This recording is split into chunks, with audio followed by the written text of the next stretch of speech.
Hi everyone.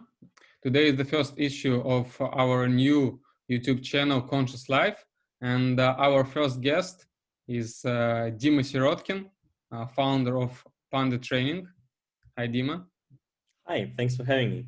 Yeah, my name is Evgeny Korolev and I'm the founder of the Pitch School, and the idea of this channel is to take interviews with the people who run startups and businesses in the mental health sphere to know more about their way and how they succeeded to create startups and educational programs which help people to live more healthy, conscious life.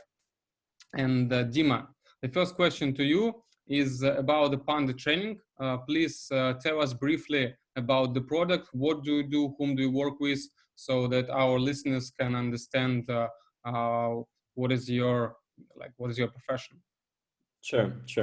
Yeah, maybe, thanks for having me. And maybe as a brief remark, we perhaps don't identify as a classical mental health startup, but what we deal with is coaching. So of course, we also help people with a bunch of, emotional issues. So, but anyways, with that caveat, so Panda Training has an interesting history because we didn't start with what we're doing right now. It's kind of like a result of a second pivot already. And the product we currently do, we call it micro coaching.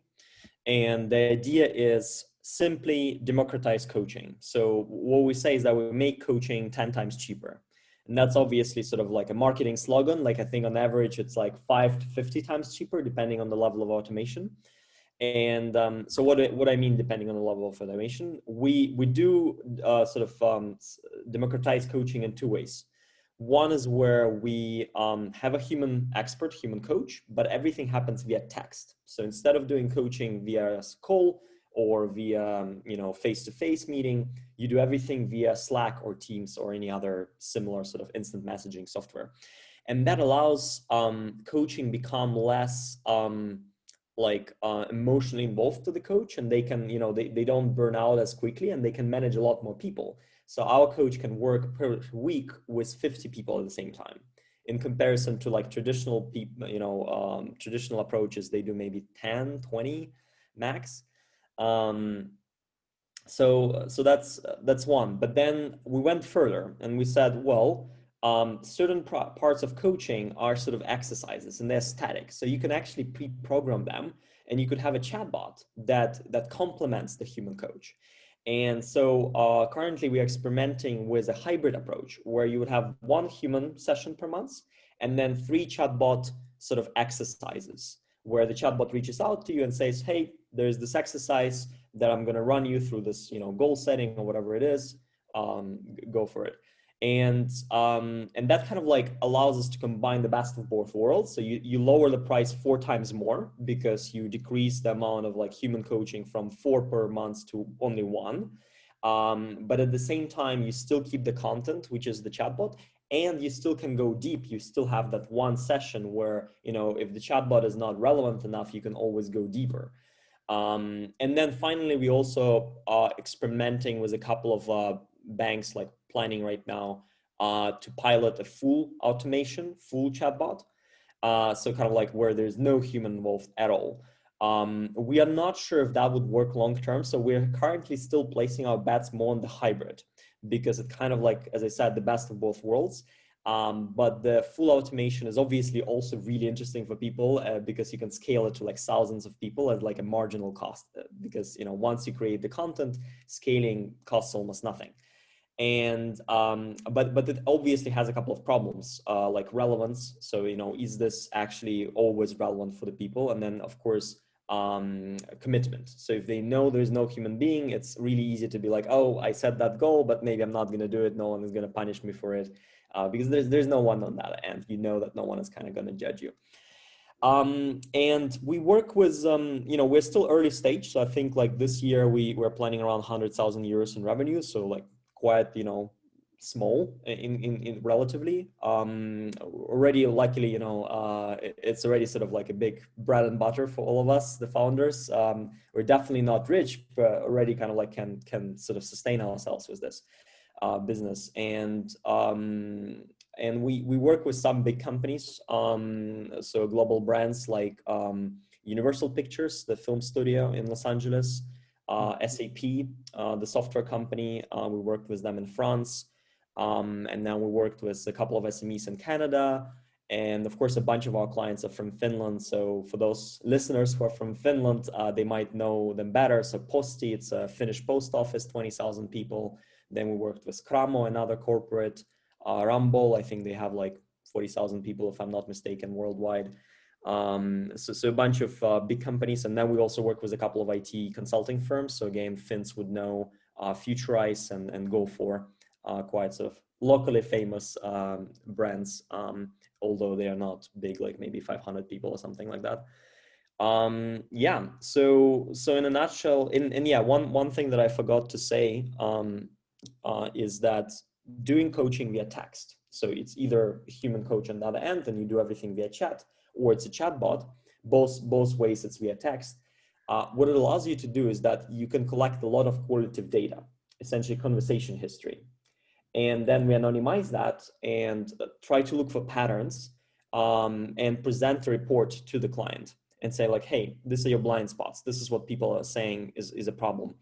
And that currently is almost like half of our value proposition. Like clients are super surprised by like the level of intelligence we bring. So they're like, oh, wow, like we had this anonymous survey and no one told us anything like this. Like, how come? We didn't know that this stuff exists and that this problem's are real.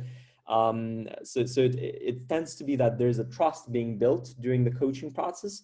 And then people use us almost as like, sort of a place to vent and a place where, they know that we're not going to fire them based on what they tell us, and we're going to respect their privacy. And even if we present the insight to the management, we will not tell that John said this, but more like, okay, 25% of your employees say that X is a problem. So we were first worried like, okay, would there be data privacy issues? And there wasn't a single one so far after like 1.5 years. So like people actually see it as an opportunity to express themselves. And of course, we always ask them like, hey, is it okay if we collect this data? And then we ask them once again when we do the report, if it's okay if we include. And again, not a single person said like, no. They're usually like, trusting in that regard and believe that that's for the better good.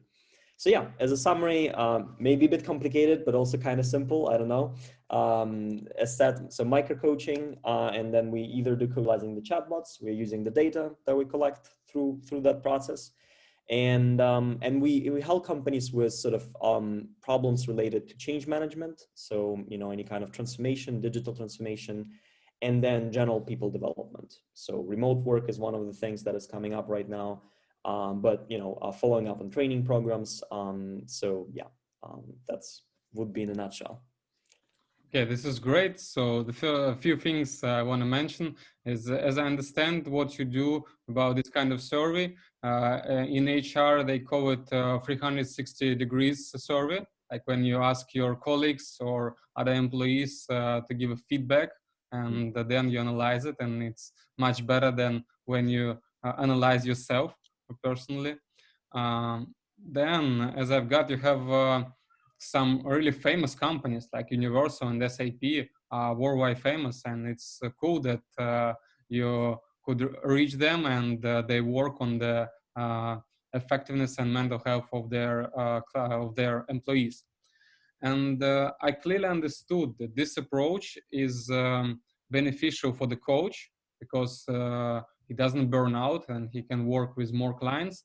But what about the clients? What is their impression? So as I see that a lot of people, when they come to coach, they want to get personal attention. They want to tell him about the personal story. Otherwise, they can just, I don't know, read a book or go for a training. So how does it work for the clients? How they see this hybrid coaching approach? It's really surprising for me. So I didn't expect what we got out. So first of all, as what we're seeing as results right now. So first of all, I think that generally the benefits seem to be very comparable to traditional coaching. We need to do proper studies with like a control group and comparison to say like, is it actually better or worse, or like how does it compare? Like I honestly don't know, but in terms of the feedback that people tell you and you kind of see and it's often really emotional. So you might think, oh, it's just via text, like, you know, what kind of impact can you have? But many people are like, whoa, like this, you know, changed my life in some cases. So you can still have like very, very similar impact. And that was a surprising part. Um, in terms of, you know, how people react initially, so many people, well, not many, but let's say, I don't know, maybe 30% of participants, they might be a bit skeptical in the beginning. And they're like, oh, this coaching thing, like via text, like, would that really work? And then we're like, give it a try, just like try, and then let's see. And usually there's like two groups of people. There's maybe 2 to maybe up to 5% of people who are kind of like really stubborn, and they're like, no, like, I think text is just not for me, and they don't even try. And we have to then, we usually just, because there's such a small percentages, like 2%, 5%, for us, it's not a big monetary loss. So we just like say, okay, we're going to do this via like call with you. We are like audio, that's fine. And then the rest, that's interesting. So they try it, and then they're like super surprised. They're like, whoa, like this is really good, and this works. And then they're like, first of all, like I can do it from anywhere. Like some people were writing us that they before COVID they were like doing coaching while traveling or like on the bus, because I mean it doesn't matter. You just, you know, you just need a phone or a laptop or whatever. Many say that it helps them with sort of not blabbering and putting their thoughts on paper in a way, or on the screen. So writing them down, because in coaching, so what, yeah, and another thing is that they mentioned that in normal coaching, you usually have this 1.5 hour session once per month, and then until the next month, you already forgot what did you talk about. And we have sort of the approach of like, it's every week, but it's half an hour, and everything is written. So you can always come back and you can see what did you actually write and come back to the conversation. So they found that really helpful. So many people come back to the stuff they wrote, and like that's also a big learning point for them. They're like, oh wow, like I said that, and interesting, and they're like, oh, that's where I was coming from. So it provides them that value as well. Yeah, so in a way, like we also see that there are some benefits, surprisingly. Like I think the first thought that comes to mind is like, okay, this must be definitely worse, but I'm not so sure. So I would be really curious. I mean, once we have the sort of you know, once we get like a huge investment, and we're like, okay, one of the small projects where we can put a lot of money, but it's relatively not a lot for us, would be to like really study that comparison. Because right now what we do is we study like before and after, and like, did our tool have an effect? But it would be interesting to compare our tool or micro coaching with, let's say, traditional coaching. And then of course, really interesting would be to compare, because we currently have 3 products, like a manual version where it's always a human expert, then a hybrid version where it's one time expert, 3 times chatbot per month, and then fully automated chatbot. So it would be really interesting for me as well to compare, you know, those 3, because I have like, and we still don't know what will work best, like what's really the best price versus quality sort of ratio. This is a great idea. I personally study psychotherapy now, and Googled some of the research in this sphere, and I see that it's a blind spot now. So if you can do this research, you'll get attention not only in the professional world, but also in the scientific world, which can be beneficial for the project and for the development of this approach. And the next question is regarding the launch of the company. So I've read your story, and as I've got, you started with a completely different product, and then you made a pivot and went to micro coaching. So please tell me a few details. How did it happen, and why did you decide to change the positioning and the product of the company? There were 2 pivots. Two So pivots. Okay. so we changed twice completely, not once. That's true startup, you know, true startup, which generates an idea, and then, okay, this idea doesn't work, but I want to continue. Let's do something different, and we'll succeed. Yeah, exactly. I think the unifying thing was the vision. We were, and we still believe in the same thing. We think that there's huge potential in personal development in and in general, and there's money in the corporate field, and it can be profitable. So like our main like thesis, or at least let's say mine, I think my co-founders might have a little bit of a different stance, but I'm very pragmatic. So maybe the most pragmatic of us three. And my notion is that like what we're trying to do is make investment in people profitable. That's all. Because I feel like right now, and I think that it has to be so like obviously profitable that even the blind is going to see it and be like, okay, if we don't put money into this, like this is going to be just so stupid that, so it has to be like 10x better than anything out there. So that's what we are. And yeah, so with the history, really shortly, yeah, I met one of my co-founders. He, we met through ISEC. Some people might have heard, a student-run NGO. Yeah. I was running for president there. I didn't get selected, but I was on stage and he saw me and then he wrote me a letter and like, hey, you seem like an interesting person. Let's meet. And we meet for coffee. And then the first thing he says is like, I have a business idea. I'm like, okay, cool. And then 2 weeks later, so the business idea, his business idea was, I think, marketplace for coaching for consumers. And I came back to him 2 weeks later and I'm like, we're not going to do coaching, we're going to do training, because my background wasn't training. So I was kind of biased there, I think. I was like, we're going to do training and we're not going to be doing consumer, we're going to do B2B, so business, selling to businesses, because I believe that there's more money there, and that it's more straightforward and there's a bigger need. And then we raised, I proudly always say, like, my biggest achievement in life is that I wasted 200,000 euros that we raised through loans and grants. And then we built this beautiful platform with developers. And then we found out that people who were saying that they're interested were just polite, but it doesn't mean that they were going to buy. And we were like, I was 21 at the time. So we were like super, and it was basically my first like real job, so to say. And we really didn't, like, we got into this meetings with like HR directors of like big Finnish companies, and they're like, yeah, this is brilliant. We're like, whoa, we are onto something. Let's pour money into this and let's develop this. And then like later they're like, I don't think we need this. It's like, damn it, really? So we realized that the problem is not finding training, which is what marketplace solves. But what our hypothesis was, that the problem is finding good training. So how to distinguish it? Because we created this platform with 400 training providers, and then our clients were like, I'm lost. Like, how do I navigate here? And like, I think I have to admit as well that though everything is about execution as well. So there's a startup that did exactly that, I think in Australia, called Go One. And from what I've heard, they were relatively successful, but it's hard to judge because it's, of course, like they raise investment and then sort of like, of course, there's some traction because there's so much money, but we'll have to see like long term. But there's like a few, I think by now, we started that in 2016. So by now there's a few marketplaces. And anyway, so then we pivoted towards training analytics. So we were like, okay, how do we find out what is good training? What if we start with analyzing, so collecting feedback after the training session, having a data analyst there, probably an algorithm, producing a report for the company saying, hey, this was good, this was not good, this has to be improved.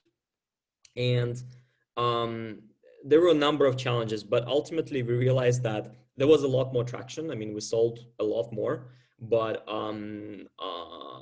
well, basically in the first case, we sold like one case or something. We had like €1,500 from the whole like year. It was shameful in a way. But back then we thought it's normal. It's like, well, startups don't have clients in the beginning. It's okay. Anyways, and yeah, so with analytics, we realized actually, after working in the field for another year or year and a half, that the problem is not training itself. The problem is what happens afterwards. So when we measured the effectiveness of training, we found out that it's usually really good. So most of the companies who bought our services and then bought training, the training itself is good. People like it and they get knowledge and they're inspired. But the problem is that training, I think training kind of gives you knowledge and it gives you inspiration, but doesn't give you, it's usually like very contained. It's like 1 day, 2 days, whatever. And it doesn't give you tools for implementing that knowledge, implementing that sort of getting that inspiration and like getting shit done afterwards. But what And, about and skills? Sorry to interrupt. You said yeah. that training gives knowledge and gives inspiration. But in my opinion, the goal of the training is not to give you knowledge, but to give you the skills or to improve your current skills. Yeah, so I think that it it gives you. I think you still need to work to turn it into a skill. Like going to 1-2 day training, which is most of them are like that. There's some that are continuous and long. You're not building a skill in 2 days. That's So true. that's my opinion and my take on it. So you need to practice, and with something like if you go to a programming training and then you sort of practice right after that, like it's easy to practice. But if it's something like leadership, even if you want to, there's sort of emotional barriers which stop us from actually doing things that are scary. Like it's easy to be inspired in a training and be like, yes, I'm going to be the greatest leader ever and I'm going to try this and that and this. And then you come back to work and then there's client meetings, there's, work, there's, old stimuli and old environment, and it makes you fall into your old patterns. So that's what we've seen. And that's why we initially shifted to micro coaching. So we were like, how do we, and we looked at research. So there is one paper, so it's not very robust to be honest, but there's one paper that shows that they measured productivity before, like without training, with training, and then training plus coaching. So the baseline without training is like 0% productivity change. With the training it was 22%. With coaching and training, so coaching full up, it was 88%. So it Much. was like a fourfold increase in effectiveness in terms of like application of knowledge, which makes sense. Like that's what coaching is made for. And we looked at that and we're like, this is brilliant. But no one is going to buy coaching because it's way too expensive. Like, especially for training, it's just like, you buy it for executives and you buy it for like really special reason. And you have so many trainings, you just can't afford it. So we're like, how do you scale it? And initially we were like, maybe a chatbot. And then I was like, a chatbot is not going to work. Like, it's not going to be relevant enough, like effective enough. It's going to take so much time to really make it work. I was like, what if we actually have a human expert on the other end? But everything happens via text. I was like, that's a stupid idea, but what if we try it? And so the idea is that, well, that will also generate knowledge for us and data for us to automate over time. So to go to the chatbot sort of over time. And we're now learning through doing it ourselves, doing it through a hybrid, and we're learning like, okay, what can we automate? What can we not? So, yeah. Yeah, so you saw the problem and found the solution, which can Yeah, help. but it's also, it's not a sort of a very clear story where it's like, oh, you saw a problem and then you found a solution, because we also saw that with the training analytics, right? So we saw the problem and then and it was still wrong. Yeah, So no, actually, it's interesting because in all the cases you described, there was a problem, yeah, and there is definitely a solution which can help. And as you mentioned, this Australian company, they could manage to do it, and as you also said, they even succeeded at some point. But it's also important to understand: can we succeed now? Do we have enough money to make it profitable? And does it really what the market needs in this situation? And also, it's very important. So, okay, if we succeed, but maybe we can do something different and succeed much easier. So, like when you saw this with the micro coaching, that almost nobody did it, and then okay, let's take this niche. yeah. And Yeah. what do you think about the marketplace of coaches, this idea you described? Because I also am interested in this kind of products, and I explore different versions of these marketplaces around the world. So what do you see, what do you think about this business model? So the funny thing is that I think almost like the same months, in March 2016, there was another startup in Finland that founded a marketplace for coaching for consumers. Oh, So it's funny, kind of like the serendipity. I find that a lot of companies were founded in like March 2016. I might be biased, but I'm like around that time, like May or whatever. I don't know, maybe might be something special about it. But and they shut the company down like a year ago, I think. oh. They were active for like 3.5 years and doing the same thing more or less, because like we in Panda Training, we did one thing for a year. Then I still tried to kind of like make it work for another half, then another one. So it was like 1.5 year cycles, I think, for us, with each idea. For them, yeah, they were basically at it for maybe 3 years, maybe 3.5. And it was kind of working to some extent, but not.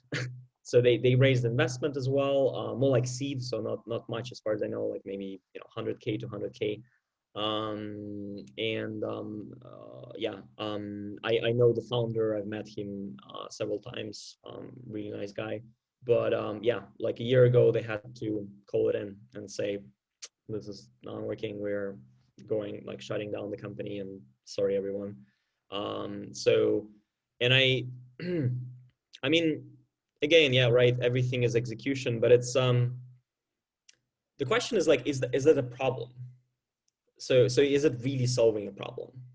Like the marketplace for coaching, like is there really a need to compare? Because if I think of Airbnb, right, in a marketplace, I really want to compare the options. And the reason is because I'm super price sensitive. So I want stuff that is cheap, and I'm also very location sensitive. So I want to know every location that's possible. But with something like coaching, honestly, good enough is good enough. like like in a sense, like if I hear a recommendation from a friend and they're like, that's a great coach, it's like, give it a try. And then like, it's not, so I'm not sure, is it like, do many people, do they really feel like, oh, I really need to like find a coach? I'm just making this stuff up right now, so I mean, I'm obviously not the founder of that startup. I don't know all the ins and outs, but in the end, why startups fail is because there's not enough demand. So why they failed is because there was not enough people coming and buying what they're selling. And that's it. Not because of money, not because of development issues, not because of the team. Well, you could say it's because of the team, because they couldn't generate demand, but that's like hard to say. So again, like, maybe it can be, and I know that there's actually, like, really, so you asked, there's another startup which is actually successful. I think they called Coach Hub in Germany, but they're not on the consumer space. They're in B2B. So they're kind of more of our competitor in a way. Not really, because we don't, like, it's a very different approach, but they have this platform where you can, essentially a marketplace, but it's for businesses. So employees can go there and buy stuff. So that's what makes it work, right? So there's more money in the, like companies are more interested to like buy for something like that. And then they don't want to go through the hassle of like finding all these coaches and like verifying them, whatever. So they outsource that task to the platform, and then their people can just go and pick whoever they want. So it's there. I kind of see the benefit, so that's an example, actually. And what was the name of the first company you mentioned? So the first one was Coachella. Some people confuse this with Coachella, which is the conference. Festival in the But US. it's Coachella, and then with an I in there in between. And then the second one is Coach Hub. And Coach Hub, I think they're based in Berlin, and I think they raised like 6 million like a year ago or something. So they're relatively big. Yeah. And regarding the coaching, one more question is about your relation to it. So have you personally passed a coach certification? Have you ever coached people, and are you interested in it, or you only see yourself as the founder of the platform? Definitely interested. So I did a course which was really meaningful. It was a really short one, so it was basically I think 2 weekends, if I'm not mistaken, maybe even one. But it was super intense and super like 9 a.m. to 9 p.m. like super intense. And it was really meaningful experience, and it equipped me with the basic understanding of what coaching is, because there's a lot of misconception. And by the way, when we talk about coaching, we talk about coaching in a classical sense, where you as a coach, you ask questions and you help people to set goals. So it's very goal oriented, and you don't give advice and you don't mentor people. So I think that's one of the biggest many people, and there is, I'm fine. Like, we can use the word however we want. Some people kind of call this kind of mentoring as coaching, but that's not what I'm talking about at all. So we don't do mentoring. We don't do advising. And so I passed the course. It was really, really cool. And then in order to pass the certification, you had to coach, I think two people or something. And I didn't do a very good job. I mean, it wasn't my primary interest, and I think it was two people out of three. I got into this like blockage of like, because coaching is a lot about implementation, and so there it's kind of easy, um, and but it's also about reflection, but that's a bit tougher. And the problem that they had was that they didn't know what they want. They didn't know what they're passionate about. So two people out of three, and it's like, and I've always like for a while I knew what I want. So for me, it was hard for me to relate. And I wasn't sure how can I, what kind of questions can I ask them? And it's like, okay, and I was trying to be creative and be like, okay, well, make the list, your best guess, and then go through the list one by one. And but still, it was in a way I know how to approach it, but it was still like super tough. And this kind of issues I think can be sometimes where people can be, not clear what their passion is and try 100 things and still feel like they don't know. And then it's like, oh, that's pretty, and there you actually need coaching skills and not just like one weekend of so my co-founder, for example, who's a certified coach, he passed two certifications, and I don't remember how long. First one was like maybe half a year or a year. Second one was a year, and it's like every month, 2 days at least, I think. So that's more, and I'm planning to do that as well. It's quite expensive, so we're actually considering maybe a third founder would do it now, and then he would be doing coaching because he's also interested and he has psychology background. And then, well, it's good for the company, but we'll see what he decides. I mean, I'm not pushing him, but for me, I have other like tasks and priorities. I think it would be really useful for me to get the substance understanding even deeper. But maybe maybe if everything goes well, maybe in half a year or something, I'll go for like an extensive course. So yeah, and even the little course that I did, it was really meaningful because, and I usually do this. I went to the training because I was passionate about personal development, and being a trainer, I could sort of get this development for myself. And I think it's the same for me with coaching. Like Yeah. I'm not so passionate about doing it like the whole time and like every year. It's not my primary thing, but like as a hobby, like once in a while, it's good. And it's really like inspiring and really cool. But I don't want to do that for Panda because well, we're trying to be super professional, so I can't just do it as a hobby once in a while. Like if I'm doing it, then I'm really like I have to be good at it, which means that if I have to be good at it, I have to like pay a lot of attention, and I have other priorities. So yeah. Yeah, so it's really a problem when the person comes to you as a coach and he doesn't know where to go, what to do, and looking for passion. And maybe in some cases, these clients they need a psychotherapist even more than a coach, because first of all, he should understand like what is his problem, what doesn't allow him to find his passion and follow it. And as you say, when people like tried, I don't know, hundreds of different things and they still are searching, maybe it's not about the coaching and getting results, but first in understanding themselves. And the second thing you mentioned is that you won't do coaching as a hobby in Panda, which because you need to hire really professionals who are totally devoted to it. And so, how do you find these people? So, what are your criteria of evaluation of the coaches who will work for the platform? So yeah, it's pretty simple. So certification. So we're looking at ICF, International Coach Federation. So the one that I passed the course, it's not ICF. And by the way, I didn't get the certification because I didn't finish the coaching session. I was like, I guess I don't need the certification. Yeah, so we look at ICF. So that's like number one standard in the world, and it's basically I think the most credible organization out there. Then background, of course, previous experience, so both industry experience and like coaching experience, but sort of both can be really beneficial. So if someone has been vice presidents of leadership development in Nokia, like that's a pretty good credential. So we are like one of the coach we are now working with, so it's like, okay, they must know something. And then we test them. So we because doing coaching via text, there's still some differences, some ins and outs. So we usually do like a test coaching session with them. So my co-founder, who is a certified coach, our head coach for Panda Training, so he yeah, he basically does like a sample session with them and sees like, well, first of all, how good are they? So they coach him, and they do it via text. So he also sees how good they are in that. And then accept that.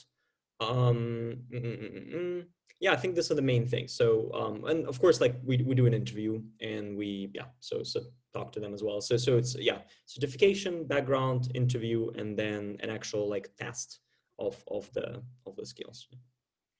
I definitely like the idea to combine coaching skills with industry experience, because it's very important for the B2B Yeah, companies that their coach is not only a coach, but he also has experience in business, and he clearly understands what are the problems employee face and how to solve it, and it definitely can give much more results. yeah, That's exactly. Yeah, you got it. Yeah. Yeah, and the next thing I'm interested is about this like the coaching via chatbot. So I understand the concept, but how does it work? So how did you train this chatbot?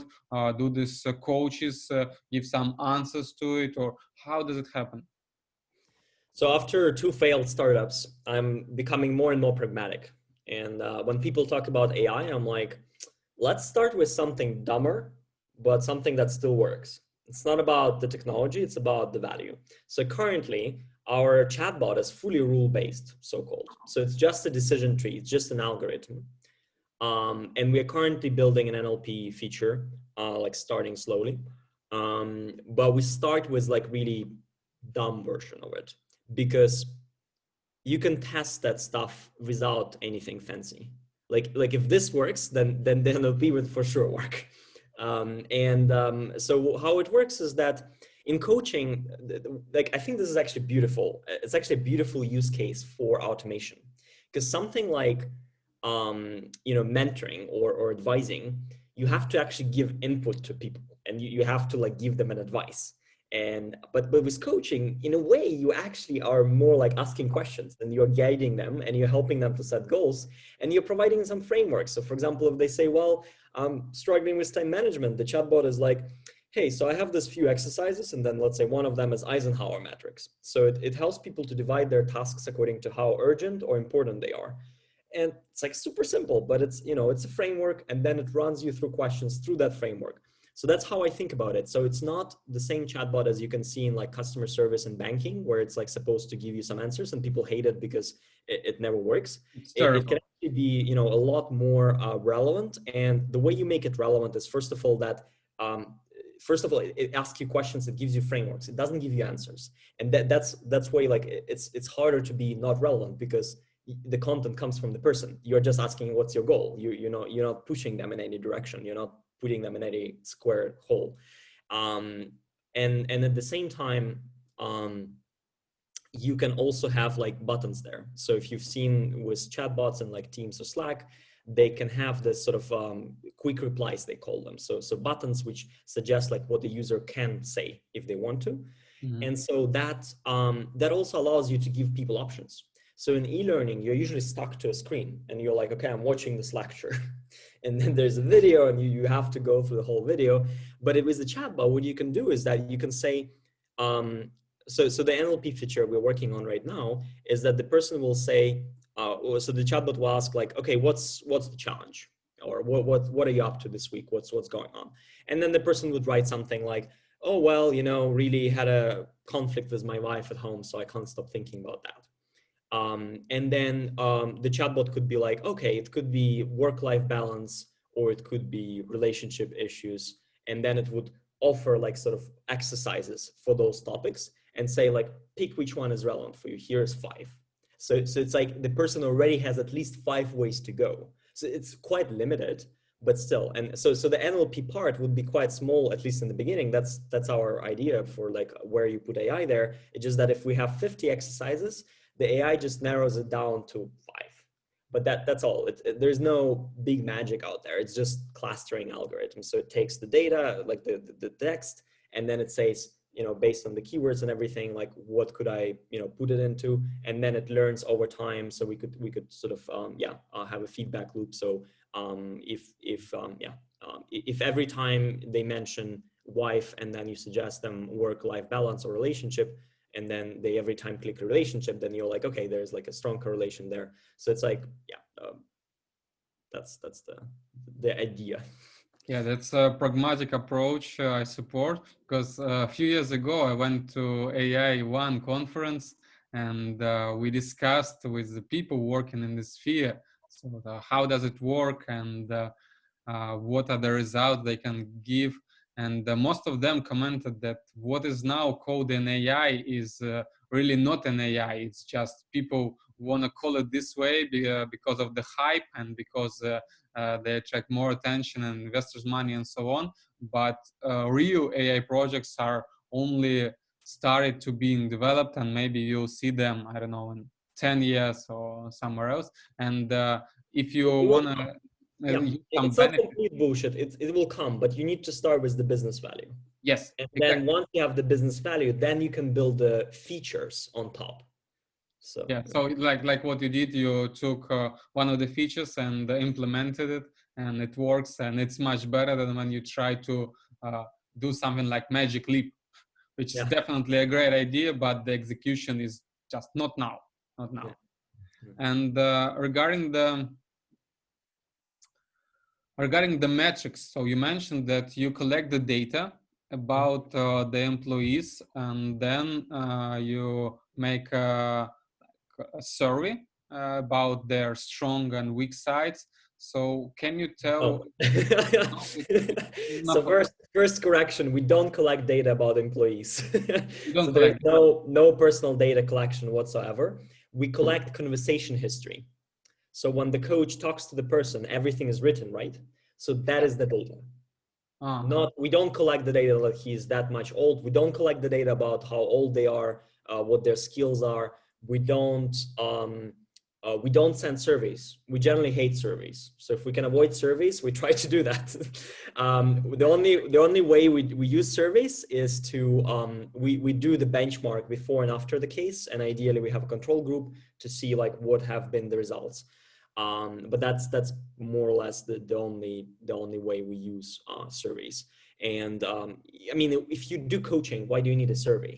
So it's like you can just ask people in that process. So it's That's true. so yeah, and yes, so the data is not personal data, and that's what allows us to avoid all the kind of like GDPR issues and stuff like that. And then of course the data is yeah, also stored on the client's servers because it's their Teams and their Slack, and we're just integrating into that. We don't have our own like app or anything like that, or we kind of have a widget or whatever you call it. So Mm-hmm. And so you collect these conversations, yeah. and how do you analyze them to give employees better understanding of what they can improve? Is it also some kind of machine learning, or you do it manually, or how does it work? Again, you might guess my answer. Super pragmatic approach. So first of all, we unfortunately the data that we collect and that we use, we don't use so much for the employees. It's more for the managers, because what's useful is seeing the bigger picture. Of course, potentially we could also use it for the people themselves to see stuff, but through the coaching process they already kind of get everything they need to get. So so it's more for the managers. And then so AI. So no, like all analysis is like fully manual. We have a social psychologist who helps us to construct that, and then he works together with the coach, and then we tell the coach how to collect the data, and then we tell them what to look for, and then we listen to the client depending on, because there's so much data, right? You need to know what are you looking for. So we ask to the client expectations, and then we write an actual report, which is like well, I mean, it's I used to say it's a few pages. To be honest, it's like 20 slides usually, so it's a bit long, but it contains like the disclaimers and everything, and then it contains the feedback from the people, so not just the data but also the feedback. Then it contains like what kind of goals people were setting, what were the solutions they've used, what are the challenges. So that's the beef, that's what companies are mostly looking for. What are the blind spots, so the problems, stuff like that. And then of course the quotes themselves. So if we show them conclusions, but then we say, if you want to understand why we came to those conclusions, here are the quotes. So that's kind of like, that's your proof. And we tried AI. So there's one company in Finland, and we didn't try it seriously. I think there's potential there. There's potential in minimizing the bias of the coach, because of course right now it's like it still is filtering through the coach. So we have to trust their sense making. But potentially what you could do is that, yeah, you could have some sort of analysis from the AI. I don't believe in like the same quality of reports, like not at all, but maybe it could like help the coach a little bit, say like, okay, these are the most common keywords, this is the sentiment. But we tried, so with one famous Finnish AI startup, to like, they were like, we can do it for you for free and see if it works. And if it does, then it was part of the hackathon. It was just complete rubbish. I mean, it was just, yeah, it was just like some sort of word. It was like, what is this? Like, because like what conclusions we produce, it's not just keywords. It's not, because when people think about data analytics, I think it actually gets a bad rap, because it's usually this kind of like reports and like dashboards, and you have a lot of numbers and you don't know what they mean really. They kind of look nice, so you're like, okay, cool. What we produce is real insight, like real intelligence. We tell them, do this. We don't, like, we tell the numbers as well, but we say, do this, like, this is what this means. And I think that's what the data should be for. And that's kind of consulting. That's what consultants do. They do this beautiful PowerPoint and they say, do this. We analyze this shit ton of data and we do this. And startups do this dashboard, but the dashboards are like, we might have a dashboard at some point, but it requires the person to analyze that, and it's not, not happening. Yeah, actually, this is the current problem of a lot of the companies, because they have a lot of data, but they don't know how to use it. And if you know a lot about your clients, okay, this is nice, but how will you implement these things to make their life better, or to earn more money, or to change their behavior? And so I see that the companies only start to learn how to do it, and maybe in the future they will become more experienced in this field, but currently what you do is should be much more effective. Yeah, I think it's not the problem of them not doing it because they don't have skills or whatever, or they don't understand something. I actually think there's just not always value there. I think we glorify it overly much. And it's just like, they do the data analysis. They do like robust data analysis, but you know where? In strategic decisions. So they pay so much. I worked in a consulting firm for a year. They pay so freaking much. I'm just like, oh my God. They pay so much for like, for per hour for these consultants to take the external look and be like, okay, this is my sense making. And because it's so valuable, because you want that. And what is consulting? You take the data, you analyze it, and you present it. And it's the data that's relevant for strategic decisions. Yeah. The reason why we don't analyze training is because no one cares. No one thinks it's important. Like, that's my take on it. Yeah, it makes sense. It makes sense. What about your sales model? So you work with B2B companies. How do they know about you? Do you make cold calls, or you go to the conferences, or you connect via some managers, or how does it work? So I wrote my master's thesis saying that I was lazy. So I was like, I'm just going to take something where I already have the data and I already know what the conclusion is going to be. So I'm just going to do the literature review and thesis is ready. So basically 95% of our clients, I think, come from conferences still. And what I mean by conferences, people often sort of think of something else. I don't mean going there and like hitting into people randomly. No, that never works, by the way, for us. What brilliantly works for us is this matchmaking tools. So there's Brella, there's Swapcard, many companies, many conferences have their own, where you have a list of participants, and then you can message them and say, hey, do you want to meet? And then you appoint a time for a meeting. And then right now online, it's happening via video call. Back then at conferences, it was at a table. So you get a table number and then you go there and then you have a meeting. And that 15 minutes is gold. So you really build trust really quickly, and then it's so easy. And then I wrote a whole thesis about it, but basically you reach out to a shit ton of people, and then some of them accept, and those who accept, they're already interested. and it's so easy to reach them out of it, because I mean, if you write emails, you know, a lot of it goes to spam. If you write on LinkedIn, a lot of it goes to spam. People don't read that stuff. But if you write on a conference, there is a, you know, pretext, like they're going to look at it and they're really going to consider, and it's really easy to say yes, because it's like, okay, you know, like one button and then you can just choose the time they want. So it's really brilliant tool, and I think many B2B startups underutilize it. Like we literally scout for conferences, and we're like, right now we are like worldwide, like every week I have some conference meetings, and I go to conferences, I watch no content. Like to me, conferences is just meeting people, like, and through this matchmaking. And it's like, I open the website of the conference. The first thing I look for is like, do they have a matchmaking? If they don't, I don't buy, I don't go to that, because it's like useless to me. And yeah, like literally almost every week, I have a person, like an assistant, who is looking for the conferences for me right now and like books meetings for me. And then I just go there. Or like open Zoom or whatever it is. So that's one. And then we do also like the two other Vika channels that we use are content marketing. So we have a podcast that is sponsored by like HR community in Finland, and then sponsored by one family-owned business sort of union. So we are at least not losing money on it. We're not making any, but and then we sort of invite cool guests both in Finland and abroad. So we already made like 21 episodes, and we have like a pretty good following. I think it gets sent to like 5,000 people on a or something like that. And then we have like a newsletter, and there's quite a lot of like listenings already on it, and people recognize that us through it. They're like, oh, Panda Training, are you the guys who are behind Learn to Learn? We're like, yeah. So that's one. And I think that's more like brand awareness. We're constantly like, is this really good as an approach? But the thing is that my co-founder, the guy who is a coach, Lauri Palheimo, he's super passionate about podcasting. And well, being frank, I think the third person, Jere Partanen, who is the COO and like data analyst, he's also passionate about podcasts.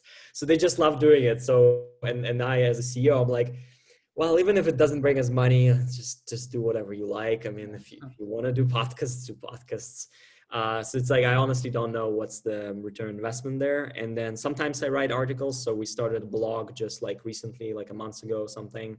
I have only like 3 or 4 articles there so far, and haven't seen that much traction there, but we'll see going forward.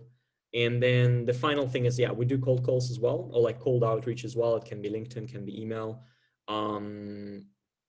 And yeah, and that works to some extent, but like from existing clients, for some reason, I think almost all of them are from conferences right now. So. And how do you evaluate which company representatives are worth talking to at these matchmaking tools? So whom do you try to catch to tell them about the Panda Training and understand, is it interesting for them? Well, it depends on the current focus, right? And sort of what we think is our target audience. And it changes over time. I think we're learning constantly. So we were starting with like HR, and we were starting to sell it as like training follow-up, as you remember from our history. But then it shifted very quickly to strategy, because we realized that there is very little money in HR, very little money in training. But there's a lot of money in strategy, and there's a lot of money in change management. And even though sometimes it's still part of HR, but sometimes it's not. So change management became more of a bigger thing. And what that means is that we contact all 3 groups, and it's a bit of a mess. We either contact business unit leader, so someone who's leading a department, someone who's leading like a larger team. And it means that if there's any changes, any problems, yes, there's HR, yes, there is like maybe change management team, but ultimately it's that person's problem because it's their team. So they are the ones who like, they don't care if there's vendors or not vendors. If they see us and they feel like we can solve their problem, they'll just buy. So that's, business unit leaders, they're really like, they can make decisions and they have some budget. Then there's change management. So it's people who are driving change management programs. And quite often they are not part of HR, surprisingly, even though technically it's the same stuff that HR is supposed to do, just rebranded a little bit. They do the same trainings, they do the same communication. It's still the same like human related stuff, what they do. But I think because HR, unfortunately, is not really credible in organizations right now, they often separate it. And it's kind of like, okay, that's the HR stuff. And here we do the serious change management strategy stuff. I mean, some people might be offended by that, but that's been my impression. It's just perspective. I might be wrong, but that's what I've seen. And then HR as well. So there are also exceptions. I mean, we're currently working with Stora Enso, one of like huge company. I think it's top 2 in Finland in terms of the size, after Nokia. And we are working with senior vice president of HR, and he's amazing. Like when we had a meeting, and he was like, I like this. If this works, we're gonna scale it everywhere. Let's make it happen. And then, many people say that, but then, and it takes a while because it's a big company. He actually followed up, and he wanted to start a project like when Corona hit, like in April or May. Like no one was contacting us at that point. And he was like, hey, Dima, we talked like 4 months ago. So I finally got it together, the project, and here it is. I'm like, oh my God, man, like no one does that. Like this is amazing. And then, he got the whole thing together. He found the business unit leaders. He was like, found the groups, found the topic, stuff like that. So there's also a lot of exceptions. But also, like you see, he's pretty high up. So senior vice president of HR in one of the like top companies. HR for, I think, Forest division. So not like, I think maybe there's someone higher than him in HR, but still pretty high. So yeah. It's very interesting, and now I remembered that I first knew about Panda Training at Slash. What? It's like, yeah, one of the biggest startup conference in Yeah, Finland. yeah, I know what And, Slash is. Yeah. yeah, I was using the matchmaking of Slash, and I don't remember exactly. Maybe I found you here, or I added someone on LinkedIn, and then in suggested people I saw you and thought, oh, this is interesting. So this is Yeah, how. I'm pretty loud on this matchmaking platforms. Like, yeah. So I mean, yeah. I probably, I mean, if you had a title of like a startup, I usually don't write to startups, but maybe our name is memorable enough that you were like Panda Training. What the hell is that Yeah, name? Panda. It's and Yeah, remind. it's we're kind of, it's a funny story because we're kind of stuck with that, because Panda Training is the name from when we had a marketplace, right? And Panda, I just wanted something simple and memorable. I was like, oh, whatever, Panda, and then training. Now we have nothing to do with the training anymore, but With we're Panda. kind of stuck with that name, and I don't feel like changing the domain because Google discriminates based on how old the domain is. So I'm like, let's just keep it Panda, I guess. Panda Training. It's like weird because it's like sometimes clients get confused, but they don't really care because it's B2B. So Yeah. they're like, oh, this weird startup. They all called weird stuff, but at least they usually remember. I think that's actually a really cool thing about our name. I think people remember. I don't know why, but they're like, oh, the Panda thing. And there's many Panda companies, but at least us they remember. Yeah, and you're not in China, so maybe in Europe, not so many companies with the name Panda, so it's There's easy a to lot. remark. Even in Finland, I was, when I was registering the company, there's like probably 100 or something. It's Oh, insane. Yes, it's a it's insane. surprise for me. But Yeah. okay. Also, you mentioned a few times about your studies. So as I've got, you studied at the Aalto University in Finland, and you finished your master degree now, and now started as a PhD. And so how do you combine the studies with the startup? Well, when I'm talking to people at the university, I say that the startup is a hobby. When I talk to clients, I say that the PhD is a hobby.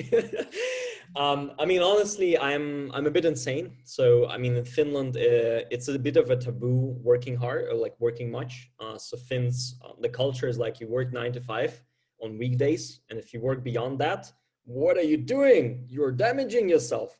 And it's really like, take vacation, and like you're not supposed to work that hard. It's really like, it's really strong culture, which does pull me back. But I finally came to the point that I'm like, I just love working, and it's like it fulfills me. So I work a lot. I don't count the hours. I don't know if it's like 60 hours, is the 80 hours per week that I work, but I basically work every day. So and then so I'm doing PhD on like weekends and evenings basically. So it's like it is like a hobby in a way, because like the startup is my main And I'm involved in 2 startups, by the way, like technically 3, but Panda is the most serious one. And yeah, I have a lot going on. But so Panda is my main vehicle for my ambition. And what that means is that because I care so much, I also suffer a lot when, when sales are not going well, when things are not going well, etc. So it's really painful, to be honest. And like PhD, it's like for other people, it seems like, oh, this is really serious. But for me, I'm really good at writing and I'm really good at reading, like fast.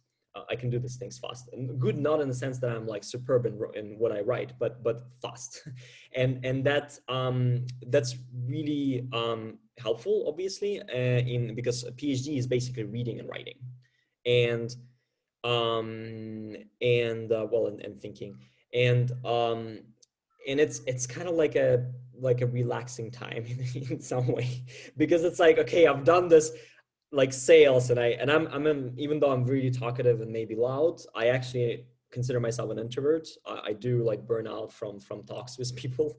I need my time, and for example, with sales and conferences, like I don't like when I have to talk the whole day about what we do. And so the PhD is that I'm like, oh yeah, finally I can read some research papers and like think about this stuff which is interesting, but not like, not burning, and not, so that's what it is. Yeah, I read your article on LinkedIn about the books you read and how they help you, and can recommend it to our listeners. So Oh check. yeah, that's a hobby. Maybe as a, yeah, as a thing, just like, yeah, 1.5 years ago, I think now I picked up, I said I'm gonna read a book every week, and then I was publishing articles every week, like book reviews. And just for people who are curious, the life changer for me was audiobooks. And Which because book? audiobooks, so Audio. listening to books, Oh, not, and I always thought that that's not good for me, and I'm not auditory, I'm a visual person or whatever.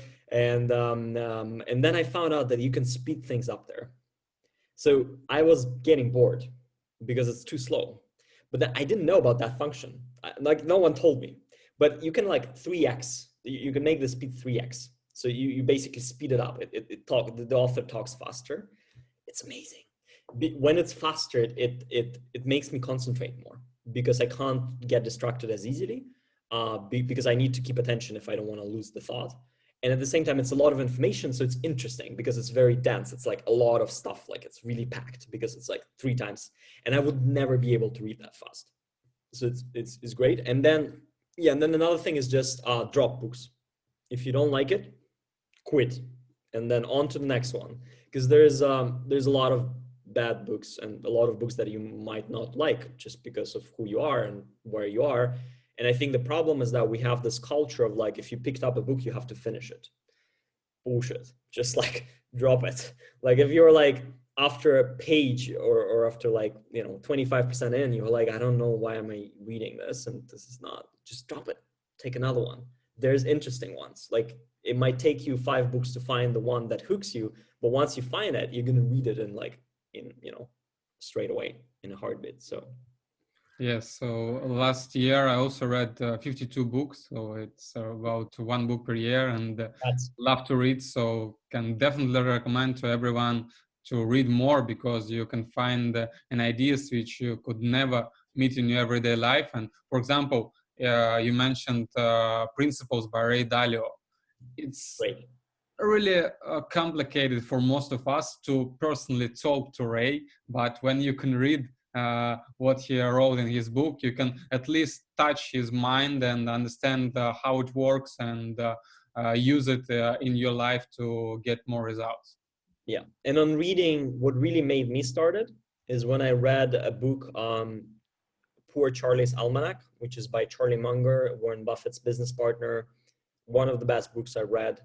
And he said, I've never known wise people in my life. Zero. None. Who don't read a lot. And I was like, hmm. And it was like really categorical. And the guy is really no bullshit. He's like, he's thinking, he's like super pragmatic, super like common sense, but not common practice. Kind of like let's call a spade and let's really, do stuff that works. And when I read something like that from him, I'm like, whoa, I have to think about it. Shit. And if you look at like Bill Gates, Warren Buffett, Charlie Munger, like very few people like who are successful don't read. Like maybe one that I'm following is Chamath Palihapitiya. He said that he read like 3 books or something in the past 10 years or something. But it's more of an like outlier, I think, than a practice. One more thing, you mentioned that so Panda Training is the main startup you work with, and I also read about the Growth Club, like the startup which connects founders to so they directly teach each other. Can you tell more about it and about the third startup, which I didn't even know what it is?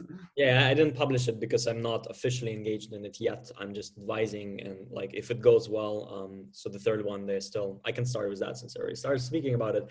So they are building a sort of think Udemy plus Twitter. So Udemy is a platform which gives you online courses. Education. And Twitter, the main idea from there is that you can like shorten stuff. You can take small messages. So what they're and it's not exactly that, but so what their idea is, what if instead of like doing the courses that are made of original content, what if you would just take links, like take recommendations and be like, hey guys, this is, so for example, I have a lot of bookmarks in my browser of like a lot of great content that I collected, and I could like literally easily cluster it, like, okay, this is business, and then I could put it in one place and say, hey guys, this is the best content I've seen on business. Mm-hmm. And why is that not a course? Why don't we have that? So it's kind of this, we call it content packages. So in a way you could, and then you could sell it as like courses, but instead of charging, whatever Udemy charges, $10, $100, you could charge 90 cents, because it's so easy to create, because you just need to put links and that's it. You don't create the content. So what if, because there's so much content, what if instead you like package it?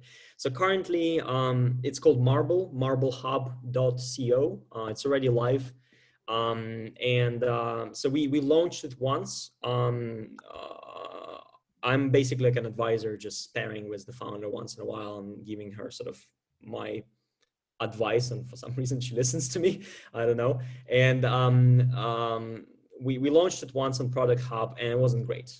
So we launched it as like advice from or like recommendations from founders for founders. And we think like maybe it was still too broad, and then people really couldn't get the idea of like this recommendations. It's like, what does that mean? Like you really have to explain. It's like this ideas are too new. It's like when people encounter them, like they don't get it on the first sight, and we judge things on the first sight. We need to like know what it is from the first word, basically, and first glance. And so now what we decided to do is focus on EdTech, because the founder, she's from EdTech and she did a PhD in like learning related stuff. So she knows a lot about it, so she can curate the content. So we're like, let's, and for now it's her curating it. Ideally, long-term other people will contribute. Yeah, and it's, yeah, so I just find a lot of potential in the idea. So that's why I was eager to help her.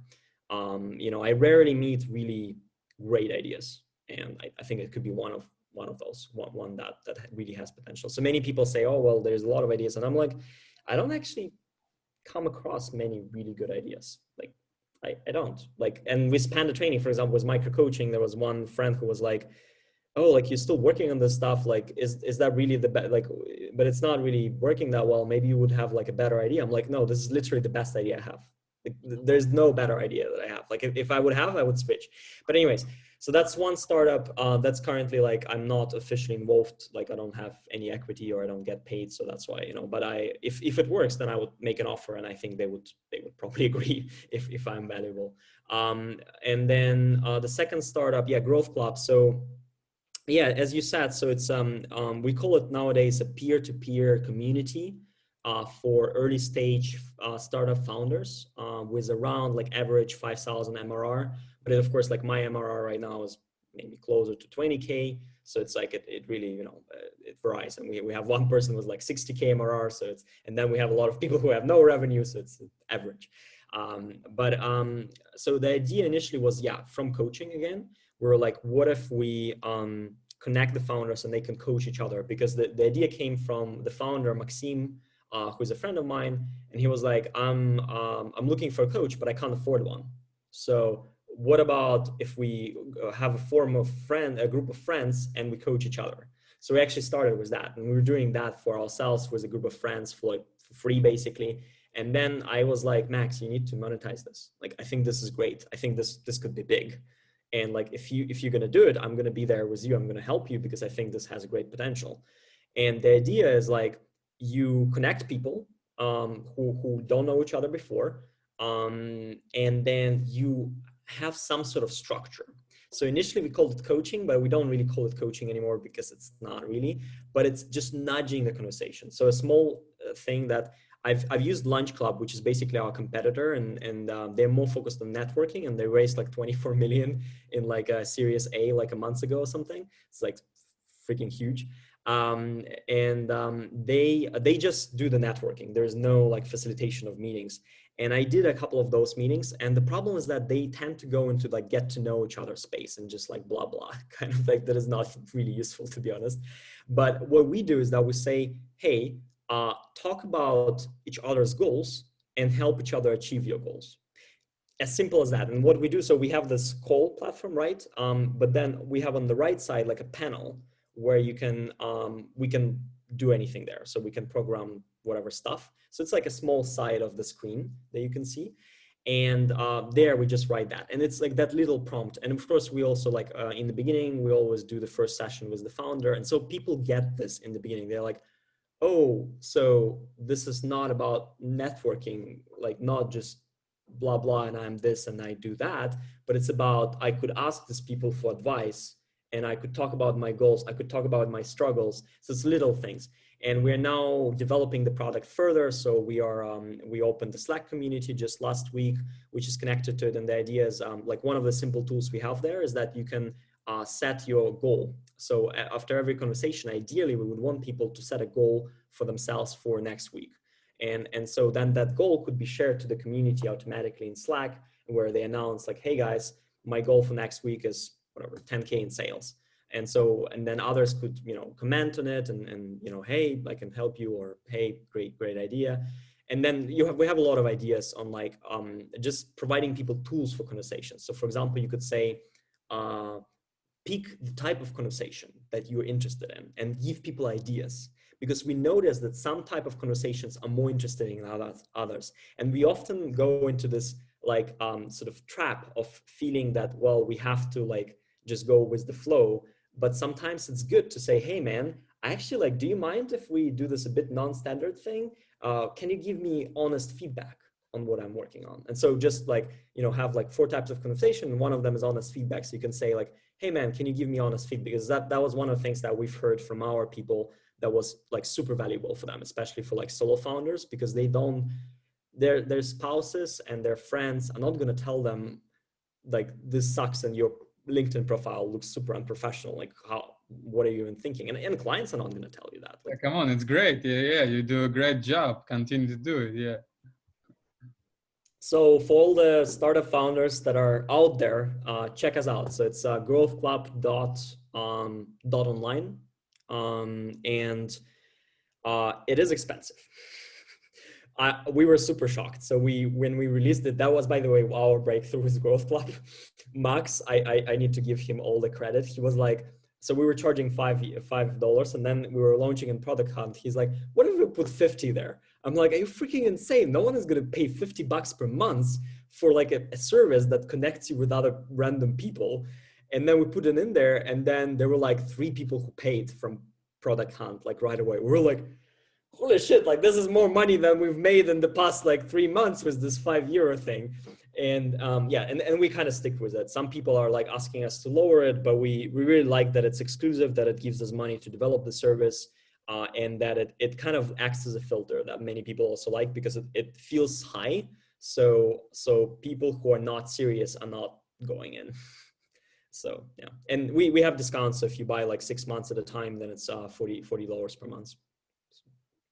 So to be honest, I like all of the ideas you mentioned, and it's really cool that you work on Panda Training and also develop this Growth Club and Marble. So I think that maybe even you find one more great idea, you'll be able to develop it well, because it's definitely true that not all of the ideas are good, and a lot of shitty ideas around. And so when I help founders and they come to me and they say, hey, we did this great thing, have a look, and I see and understand that it's bullshit. I mean, Yeah, yeah. nobody will invest in it, and even if But you can't say it to their yeah, I face mean, I because. don't say it for them, but I say it inside my head, and I But I understand. think we should. I think we should, even though it can be discouraging. But I think it's important because even you might be wrong, of course, but it's your opinion, and I think it's good for them to get the signal. And of course, if it's constructive, not just like it's bullshit, but like it's bullshit because X, Y, and Z. So there is an assumption, X, which I think for this to work, the assumption X has to be right. So my recommendation is test the assumption X, and I think you're gonna fail, but try it out. So that would be like more constructive feedback. Yeah, it's like Carl Rogers say, so you should be congruent. And I always try, of course, I don't tell them that this is bullshit, but I say, in my opinion, this will not work, and that's why. And that's how you said that, like, try this assumption. And it's really much better than to make a person go the wrong way and spend a lot of time, usually a lot of money, maybe their own money or investors' money, doing something that will not work. And it's so this honest feedback, what you I've done that.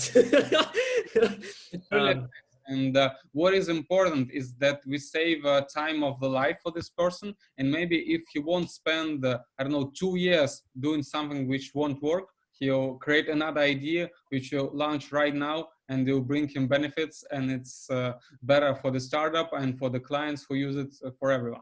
And one more thing on that, I think what people do mistakenly, in my opinion, is saying that like, oh, I don't think your idea is going to work, but they don't really say it like, I think you need to say it straight to their face, and you need to be confident in what you're saying. And you need to be like, yes, this is what I think. But what we do often, and we're like, I'm not sure, but maybe your ideas has some challenges, and I'm not sure if it's gonna work. So it's like it sounds like you meant you don't know anyway. Yeah, But if you have a strong opinion, don't like sugarcoat it, because then to me as a founder, that's also my experience. It's like, right, it doesn't come across because I don't realize that you actually mean it. To me, it sounds like you're just like unconfident person who's not sure about what they think and just like, well, maybe, so that I think we need to be really straightforward and just be like, hey, and even say it like, hey, listen to me. So I'm going to be serious, and I'm sorry for being frank, and like have that preamble. And then people really start, they're like, oh, what like he really means this, like, okay, let me listen. So that's and very few people do that, but I think I myself should do that more. So. that's true. That's true. Okay, now let's come to the last question, and I want you to give an advice to the founders who are only launching their business. So we talked a lot about coaching, but now let's move more to mentoring. So what is the best advice you can give to a founder who is only starting? I can give a few um, shortly. So I think the main one is that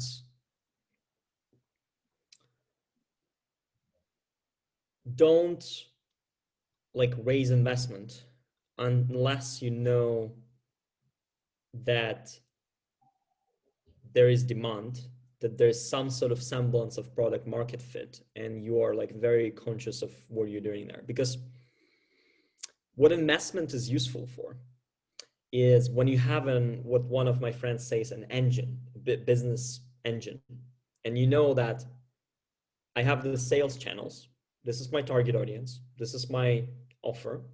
If I put 1 million in, I get 2 millions out.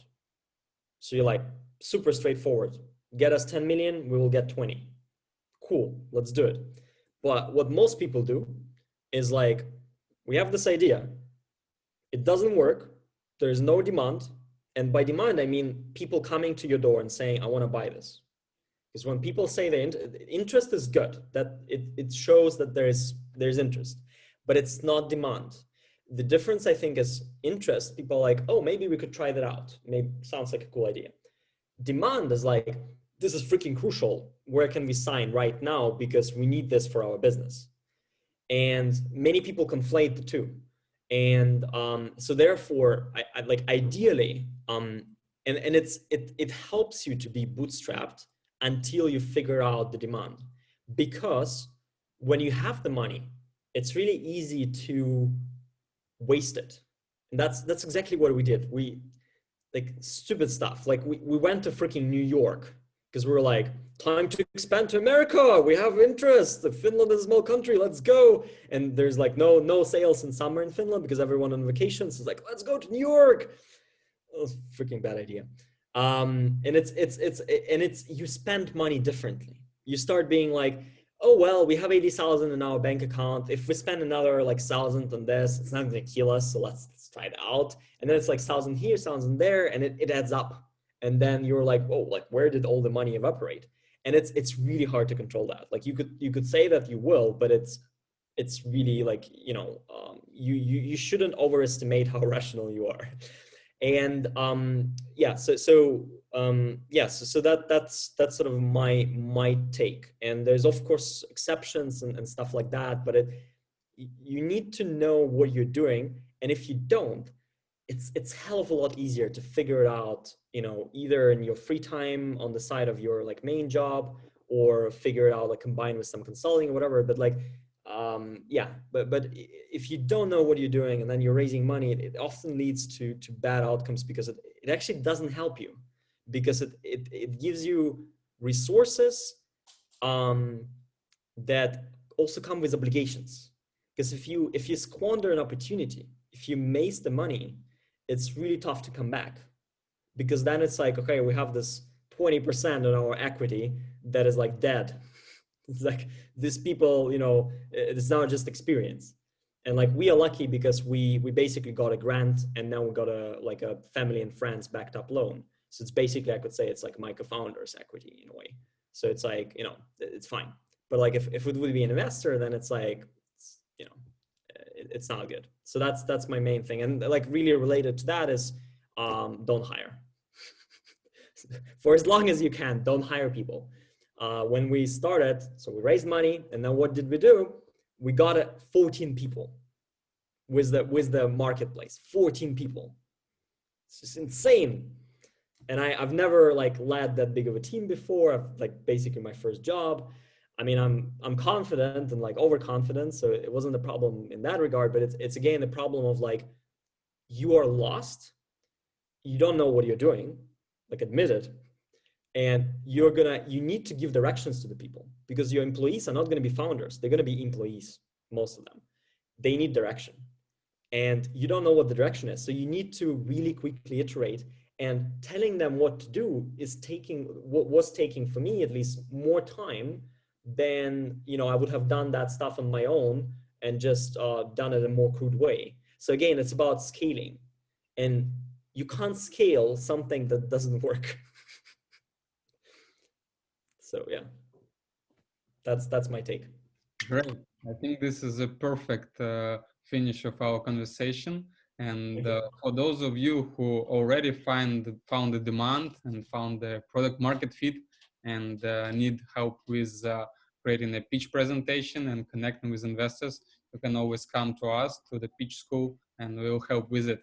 But if you don't, first start to work on your product, and only then come to look for investment. Otherwise, you will lose your time, you'll lose investors' money, and nobody will benefit from it. And So, do you want to say a couple of words about pitch school? So is it the main value that you help people find the investment? Well, you help them with the pitch, obviously, I guess, and then you help them find the investor, and then you take like a fee out of it or something. yeah, so we work with the seed companies and the companies at around A. So we don't work with like the super early stage who have only an idea or only an MVP. And we help to pack the idea into the presentation, which is clear for the investors and which best describes what you do, why you are better than your competitors, how much you're going to attract and how you use this money. So this is a crucial thing. We don't just make a nice presentation, which you can definitely go to the freelance guys and they'll make it quite nice. But the main thing is to dive deep into the business, into the product, to get what you should tell to investors, and also to connect you personally with investors we understand can give you money. Because there are a lot of venture funds all over the world, and as Dima said before, if you just use cold outreach via LinkedIn or emails or wherever, you can do it, of course, but the percentage of successful answers is really low. So it's much better when you have a warm introduction from someone who already knows this investor, and via this warm introduction, your chances are much higher. Makes sense. Sounds great. I think it's a great service because like for startups, I was raising investment, trying at some point for Panda. By the way, a sign that your startup works, as what happened with Growth Club, where two people approached us and said, "Do you want our money?" That's the best way of raising investment. Yeah, exactly. But anyway, so that really happened. I'm still shocked. But with Panda Training, I was trying to raise investment at some point, and it takes so much time and it's so much work. So if you can like outsource some of that, especially if you can like pay most of it in a commission, for you that 5% of investment really doesn't play that big a role. It's quite a lot of money, yes, but you wouldn't get it otherwise without the service. So I think like I've heard of services like yours, and I think it's super valuable. So I think like we definitely would use it if we come to the stage where we are raising investment, because it's just it's so much more helpful that you get the network, and then you waste less time, because otherwise it's like one founder has to dedicate their full time to this for like half a year to a year, which is insane. Like considering that like if you sell something and then your margin is super high because the founder takes low salary, like you would probably make more profit in that time like just selling than raising investment. Yeah, that's true. And this is what a lot of startups don't understand, is that without full devotion to the investment process, they just won't succeed without outsourcing.